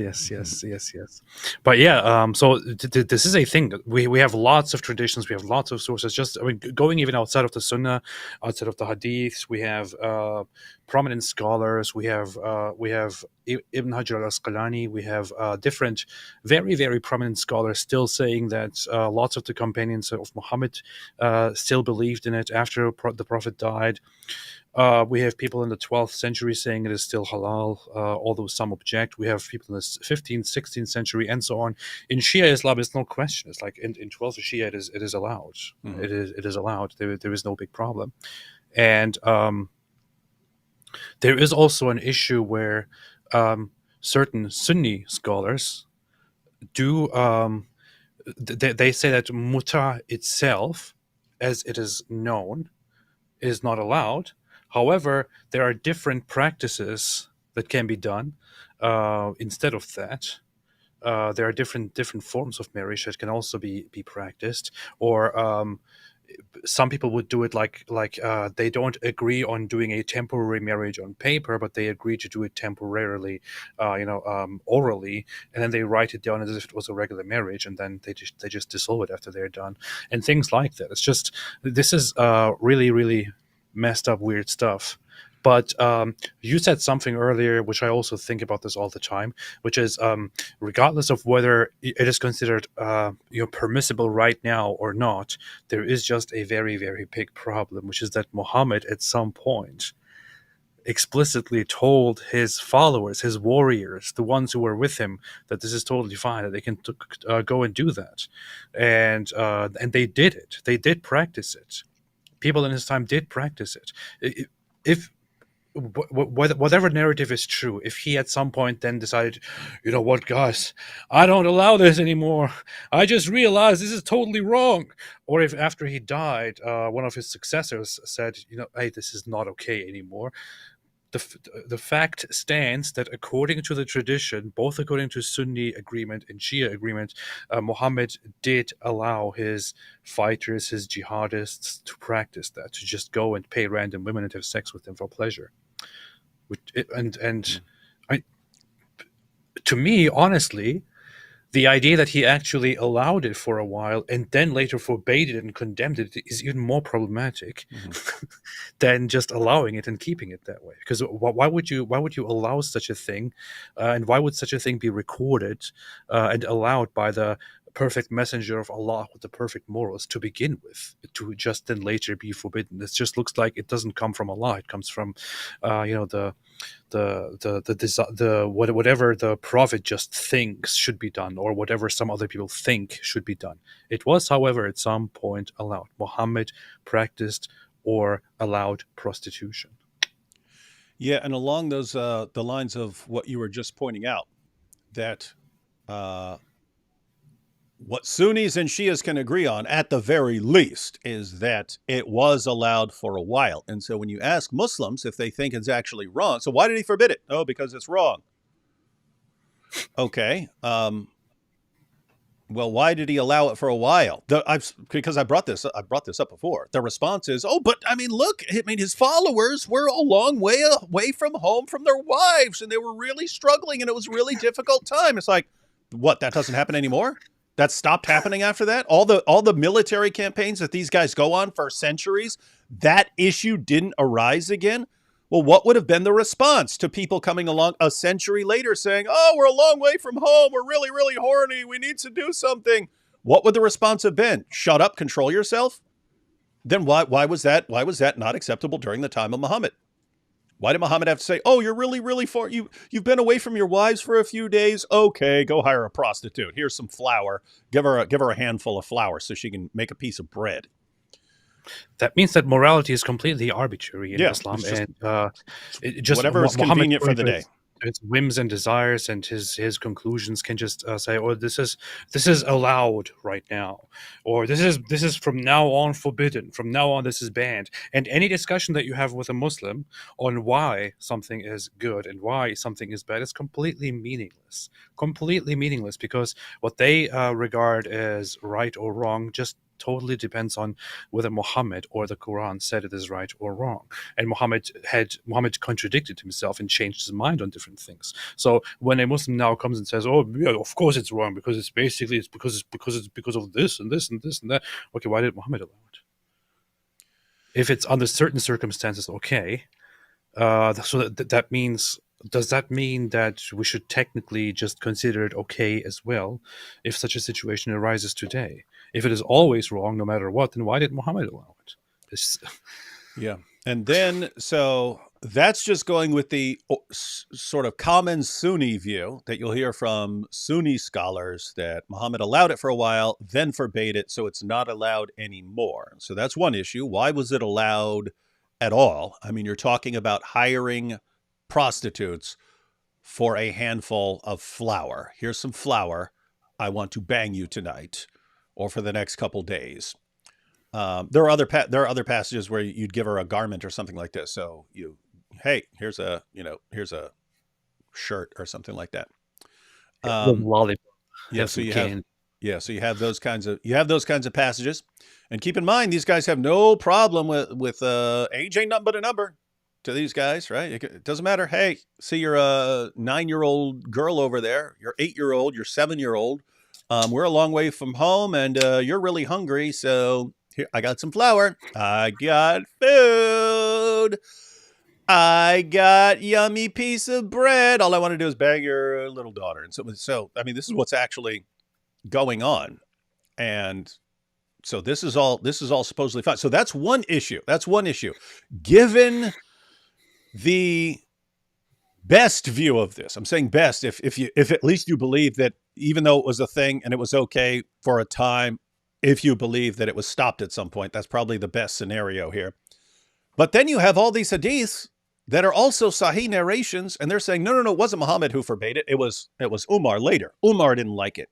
And so two versions of events. One, Muhammad forbade it, and then it was forbidden. And then I guess people forgot about it. And then so people remembered later on, oh, we're not supposed to do this according to Muhammad. But then the other version is, no, it's actually Umar who forbade the practice. And then people made up stories later on because they realized, wait a minute, Umar's the one who said we can't just say Umar told us not to. We're worshiping Umar. So they make up sources about Muhammad himself forbidding this practice. So it's real confusion. You have Sahih narrations, these multiple independent Sahih narrations saying it wasn't Muhammad didn't do it, it was Umar. And you have multiple Sahih narrations saying Muhammad forbade the practice. So it's a conflict, and you'd have to wonder, what the heck do these guys think of history? They're contradicting each other left and right. Joshua Little actually had a good explanation of that. So that's a guy who, I don't know, he kind of grew on me because I heard there's this guy who did his doctoral dissertation at Oxford on the age of Aisha, and him saying he's going to combat Islamophobes by taking this objection away and showing that Aisha wasn't 9 years old and so on. And I was like, what a clown. But I went to it, and he actually just thinks the hadiths are garbage in general, and you can't trust them, and therefore you have no idea how old Aisha was because the hadiths are a big joke. But as far as how you ended up, this he talks about in an interview I saw with him. He talks about how you ended up with multiple Sahih narrations giving completely contradictory claims. He claims that in the first century of Islam ended up regional. So there's some guy named Muhammad, he teaches things, his people go out, and you ended up with different versions, localized versions of Islam. They still had things in common, they still prayed and things like that, but their teachings on moral issues were basically localized. It's what the local population thought was okay. And so you'll end up with an area of you have a Muslim community around Mecca, you have a Muslim community in the Medina area, you have a Muslim community in the Kufa area, and so on. You have different areas, and their morality is basically what's taught in that area. And eventually, over time, these are in competition as people realize, no, we need like one Islam. We need one Islam. So then there was this kind of arms race where if you taught that Mut'ah was okay in your area, if hiring prostitutes is okay in your area, and you realize, wait a minute, they say it's not okay over in that area, you guys start making up sources on how this goes back to, no, it wasn't Muhammad who forbade it, it was Umar. So you still think it's okay. And in this other area, they write it into their sources. No, Muhammad forbade the practice. He forbade the practice. And so basically people are fabricating sources in order to justify their localized version of Islam. And then when you end up with this pan-Islam that's sort of bringing all these sources together, you get the contradictions because one area said Mut'ah was okay, another area said Mut'ah's bad, and then you end up with both things in your sources, and that's why they contradict each other.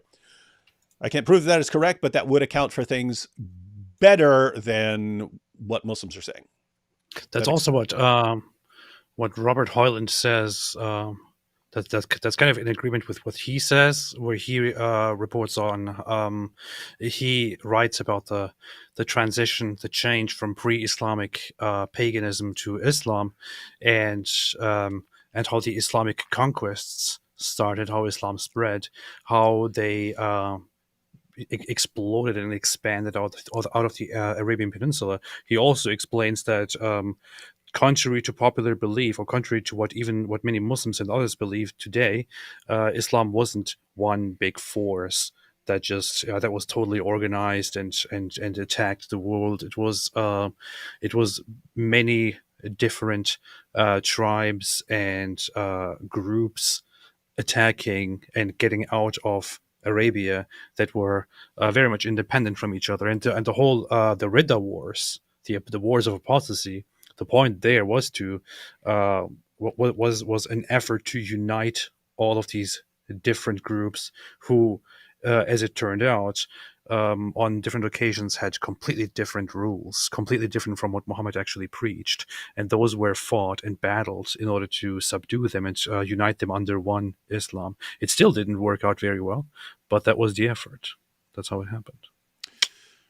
Yeah, and so to any of you new revert Muslims out there who converted to Islam without bothering to spend 5 minutes actually looking up any possible critiques of it, that's what Mut'ah is. It's prostitution.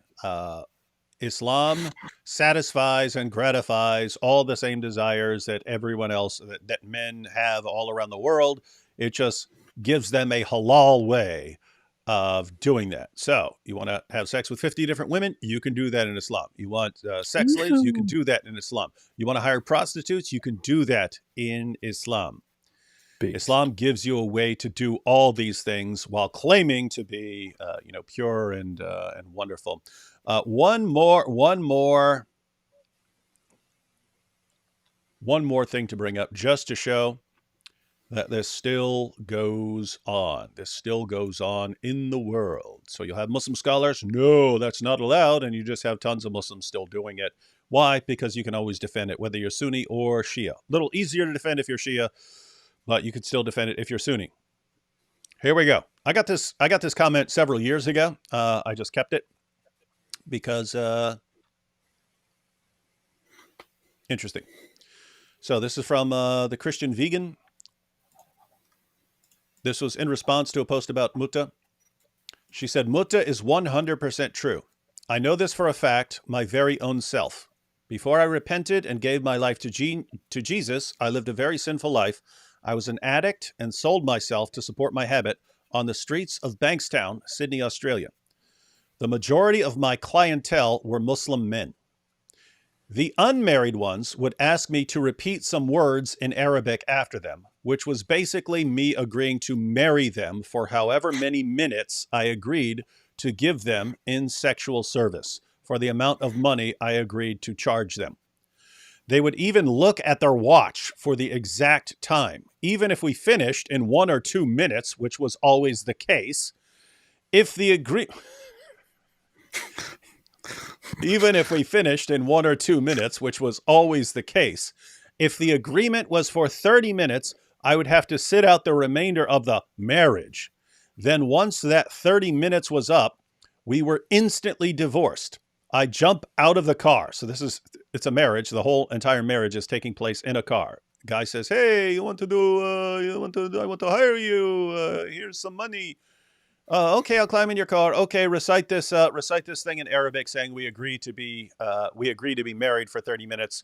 Guy finishes in 1 or 2 minutes, and then she has to sit there with him for the remainder of the time, because that's your wife. You can't let her think about this. If she's your wife for 30 minutes, you can't let her out of that car to go do it with someone else, or your wife is out banging some other dude, right? So you have to actually keep her there. See how wonderful and pious and moral they are, protecting their wives even for the 30 minutes that they're married.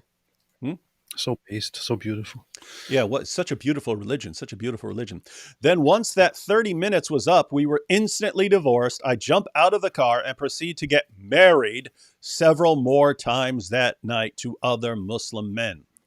Also, so many married with children Muslim men make up the majority of clientele in the street sex work industry in the Bankstown area. So guys who are already married and they have children, and they make up the majority of the men who are hiring prostitutes and doing Mut'ah. I just wanted to confirm Mut'ah is very real and still happening today in Western countries. I thank my Lord Jesus Christ for saving me and making me a new creation. But all religions are the same. All are the same, exactly the same. So, ladies and gentlemen, still going on. Why is it still going on?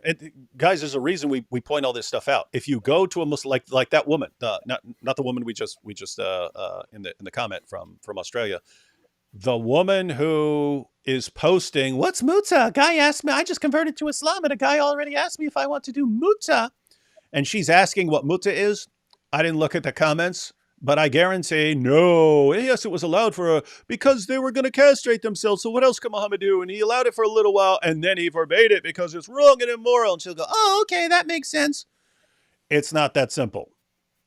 So as we already pointed out, even if you go with that version of events, you have some problems, but there are more problems. There are more problems which lead to Muslims even today believing that they can do Mut'ah. So big problem. You just can't believe the scholars when they talk to you, because they don't give you the entire story. Now, if a scholar said, "Here's the actual situation," some sources say this, some sources say that, we side with these sources because of this, other people side with these sources because of if you actually broke it down, then you could say, okay, he's actually giving her good information. It just never happens. It just never happens. You always tell that convert whatever is going to convince her that Islam is okay. That's all you're going to do. All right. Well, I have to be off here in about 15 minutes. Let's burn through as many super chats as we can. What's Bruce Lee's favorite drink? Mut'ah? Nope. It's Wutah. Yeah, I'm looking at the comments in the video right now, and it's like most people are saying, "No, this is disgusting. It's totally haram." There are some people who are a little bit more knowledgeable who say, "No, sister, it was allowed at some time because by the Prophet Muhammad, because the warriors, they were far away from home." And someone else says, "So no, it can't be true. There is no source for that," and so on. People are fighting. It's funny. Yeah. So guys, think about, because AP and I just talked about this. Think about this. If your justification is, "Oh, but he had to do that for the time because his soldiers were far away from home and they were really horny."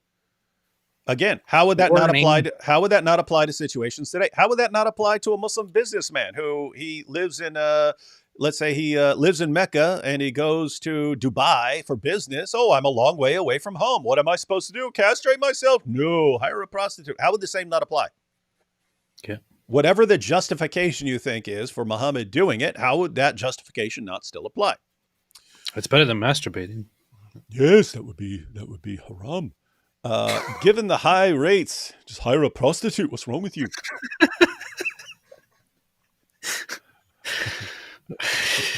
Logic. And we all know what really happened. Muhammad Should we castrate ourselves? No, don't do it. But all we have are some goats here. Well, then, don't castrate yourselves. Do what you have to do. Just give the goat a handful of flour. The goat is hungry after a couple hours of love making. Oh boy. Given the high rates of apostasy among converts, how badly do you think it will backfire on Islam when they suddenly have to deal with a large vocal community of ex-Muslims in the coming years? I think it's an issue. Now, to be clear, most converts, so if someone converts to Islam and then is like, just sort of falls away after a while, most of those people don't become vocal ex-Muslims. They don't go out, they don't go out blasting Islam. Some do. Some do. Some of the people who convert to Islam and then leave it after a while, and then people harass them and so on, they get aggressive and they come at it. So yeah, they're creating a massive community of ex-Muslims who aren't going after Islam, but a percentage of those people always become critics of Islam. So yeah, long term, they got a messed up strategy. Maybe Matthew is influenced by Nick Fritos. He says Islam is a distraction from the real evil that runs the world after seeing that AP is right. No hope. Yeah, it is amazing. Hey, you've got this giant ideology that's about to take over massive parts of the world just by birth rates, and it calls for our violent subjugation. But that's just a distraction from the real problem. A couple million Jews over in Israel. What a dope. It's so stupid, man. Like, if this is what the Jews are doing, if this is all the plan of the Jews, then Jews are really, really, really risking their entire existence, really risking getting totally oppressed and killed by a chaotic world where the Islamists would take over and would start killing them randomly without taking anybody's warnings seriously. So I don't really know. It's so dumb. It makes no sense at all. Like, are Jews really these geniuses who are ruling the world behind the scenes, or are they stupid enough to create this big monster that will eventually kill them? Yeah, I have to say, you and I both, we were over there, and we got to interact with a bunch of people behind the scenes. Very nice people, working their hardest. We did not get the impression that there are these diabolical masterminds controlling everything that happens in the world from behind the scenes. Definitely did not get that impression. Oh, here you go. The guy was just setting her up for a hilarious joke. Hey, do you know about Mut'ah? No, what's a Mut'ah? Nothing. What's a Mut'ah with you? Terrible. Howdy, y'all. Love the content. I'm a truck driver, and I, for one, am grateful for your 3-hour plus live streams. God bless you both, especially the donkey-brained, blue-haired atheist. I think he's talking about you. Atheist? Oh. Okay. That's pretty funny. That's pretty funny calling atheists donkey brains. I might have to steal that. It is. For real, guys, how do Muslims believe, or why, that Mut'ah is from God? It's just sick. What kind of God is this Allah? Muslims do not think. Muslims don't really.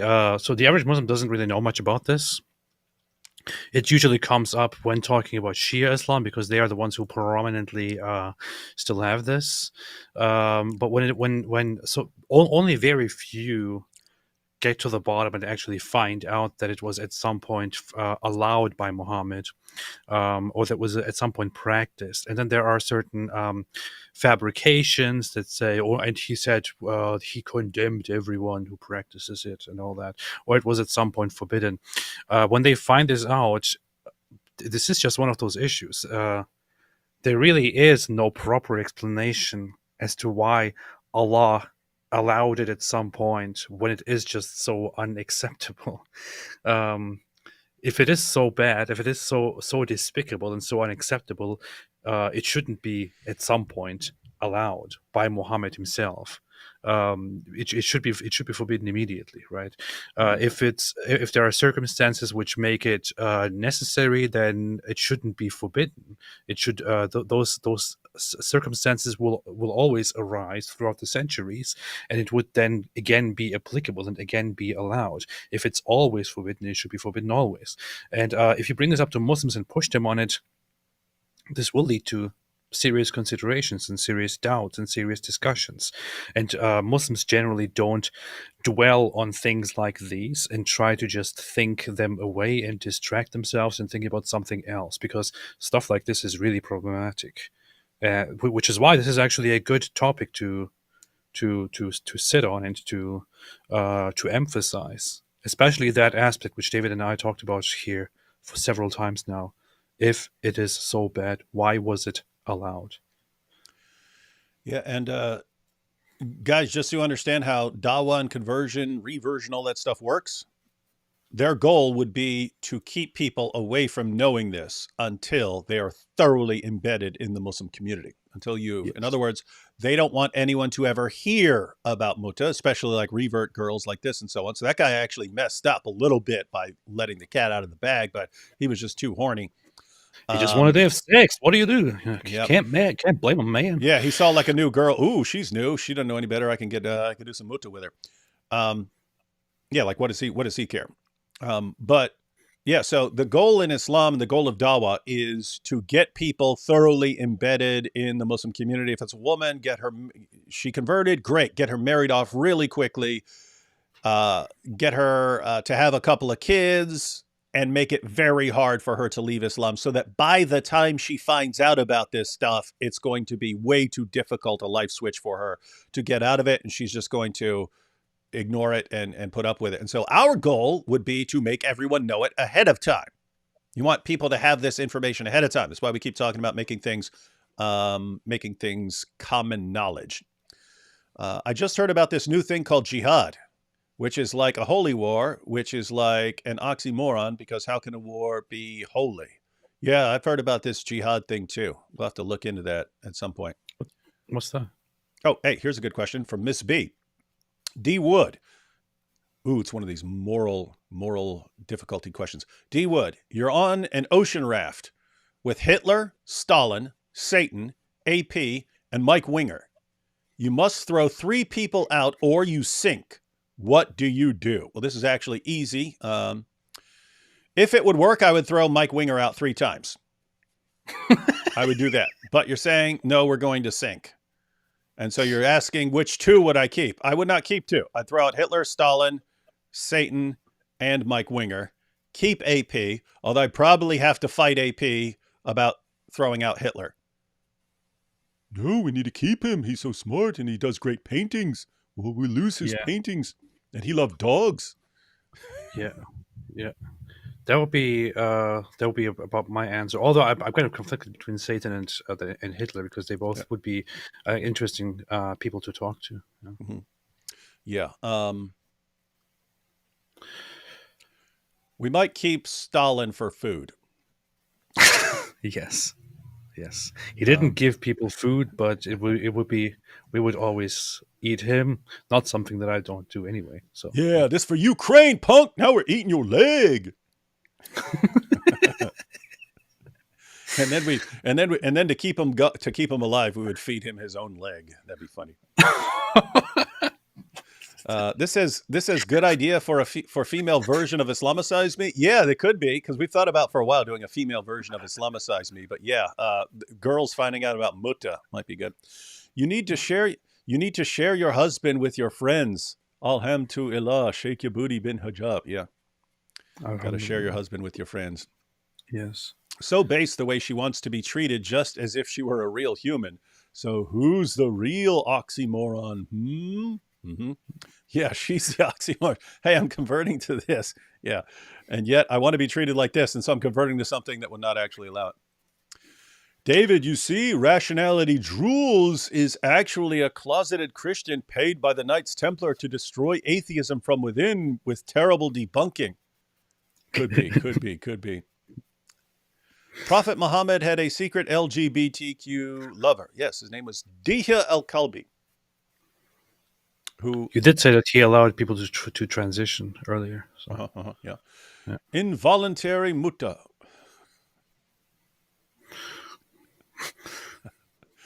Abdul's like, Haro, beautiful, show bubs and hijab.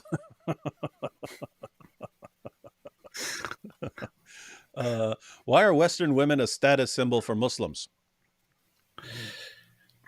Oh my boy. Very, very long topic. Inferiority complex is a big one. I made a video on this.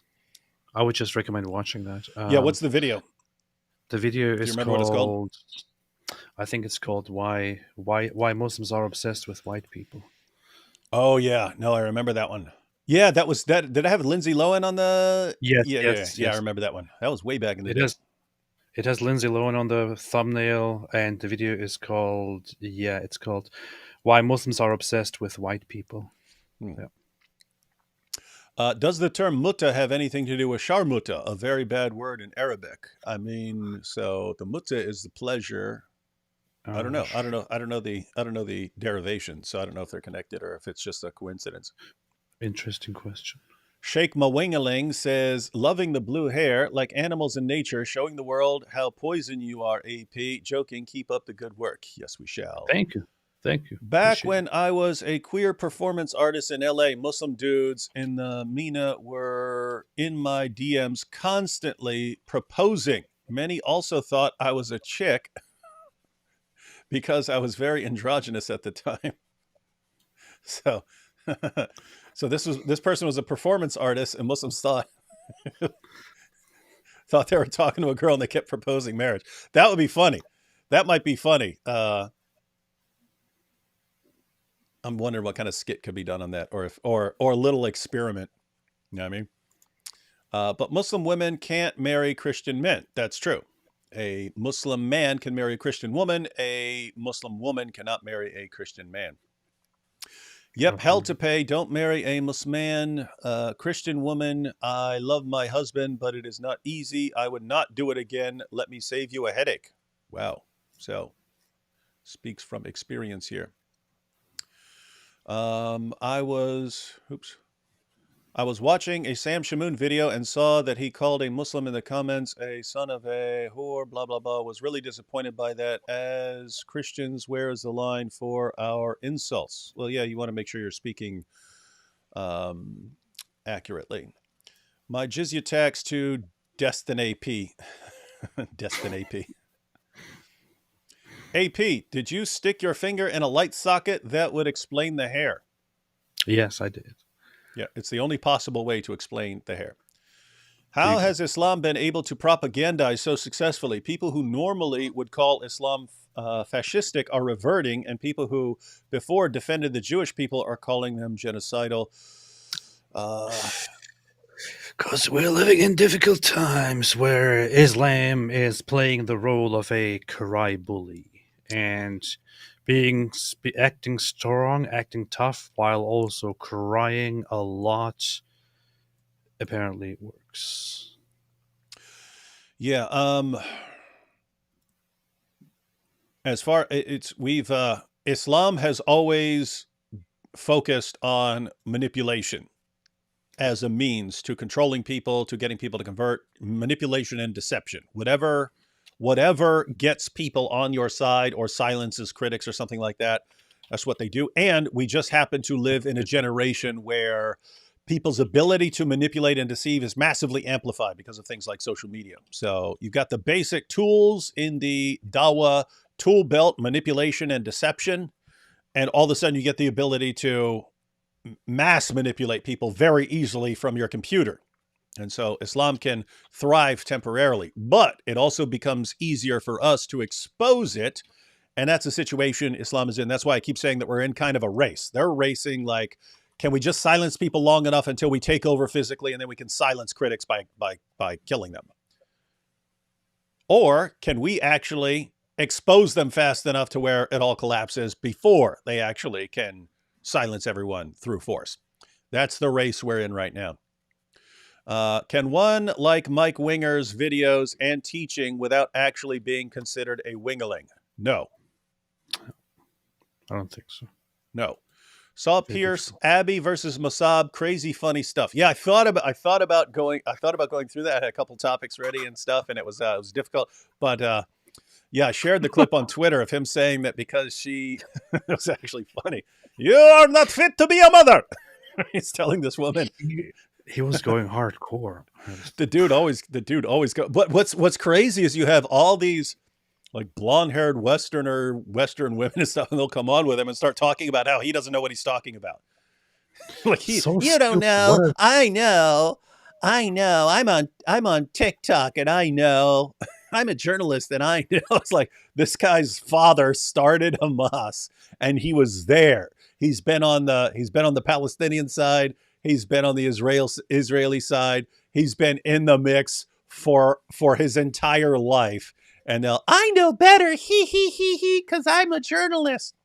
And they'll degrade him. It's insane. It is absolutely insane. But any discussion between Mossab and one of these people, it's like it's making that point. Like, what gives you people the idea that you know what you're talking about? What? And that you know more than a guy who's right there in the middle of everything.